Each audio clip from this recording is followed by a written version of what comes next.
একজন আওয়ামী লীগের যিনি এই জুলাই যুদ্ধ মামলার আসামি এবং রাষ্ট্রদ্রোহী মামলার আসামি সোমনাথ দে নামক একজনকে নমিনেশন দেওয়া হয়েছে। আমি মনে করি আমাদের ভারপ্রাপ্ত চেয়ারম্যান জননেতা জনাব তারেক রহমান সাহেব তখন দেশে না থাকার কারণে এরকম অনিয়ম হয়েছে।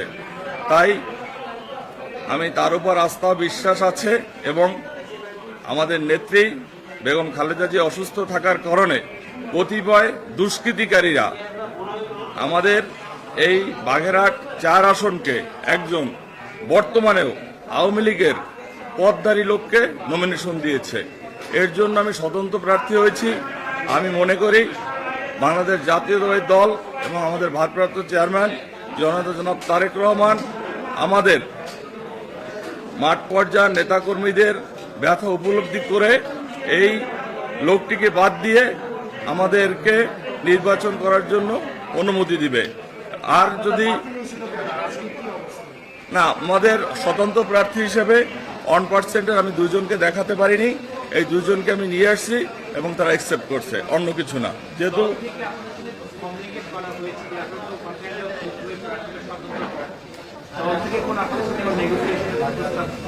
না, এখন পর্যন্ত যেহেতু আমি প্রার্থী বৈধ ছিলাম না, সেই কারণে হয়তো আমার কমিউনিকেট করা হয় নাই। কিন্তু আমি আমার দলের নেতাকর্মীদের চাহিদা মোতাবেক আমি নমিনেশন সাবমিট করেছি এবং আমি স্বতন্ত্র হিসেবে বৈধ হয়েছি এবং আমি ইনশাল্লাহ আমার নেতাকর্মীদের চাহিদা অনুযায়ী মাঠে থাকব। আমাদের নেতাকর্মীদের চাহিদা একটাই, জুলাই যোদ্ধাদের যারা হত্যা করেছে, যে মামলার আসামি যাত্রাবাড়ি থানায় 138 নম্বর আসামি এবং সোনারাঙ্গা থানায় রাষ্ট্রদ্রোহী মামলার আসামিকে কোনো অবস্থায় যেন এই এলাকায় নমিনেশন না দেওয়া এবং তার দল থেকে বের করে দেওয়ার জন্য, এবং যদি দল থেকে বের করে না দেয় আমরা স্বতন্ত্র হিসেবে অবশ্যই জনগণের চাহিদা অনুযায়ী এখানে প্রার্থী থাকবো ইনশাল্লাহ। বাগেরহাট 4, কাজী খায়রুজ্জামান শিপন।